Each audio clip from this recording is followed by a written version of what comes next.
Ibrahimi nuk ishte as hebre dhe as i krishter, por ishte një besimtar i vërtet, ishte monoteist, njësuesi i Allahut të lartësuar, dhe ishte musliman, dhe se nuk ishte prej idhujtarëve.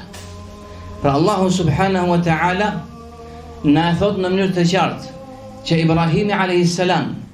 babai profetëve prej të cilit kanë ardhur shumë profetë të tjerë, na tregon se si ai ka qenë një monoteist, një besimtar i vërtet, i cili e adhuronte Allahun të vetëm, dhe se kjo ka qenë feja e të gjithë profetëve, feja e natyrshmërisë.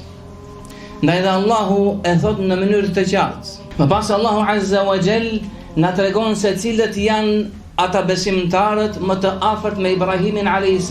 babain e profetëve, kur thot nuk ka dyshim se njerëzit besimtarët më të afërt për Ibrahimin janë ata të cilët e pasuan atë dhe ky profet, edhe ata të cilët kanë besuar dhe kanë pasuar këtë profet, pra Muhammedin sallallahu alaihi wasallam, dhe se Allahu është mbrojtësi, është mbështetësi dhe ndihmuesi i besimtarëve.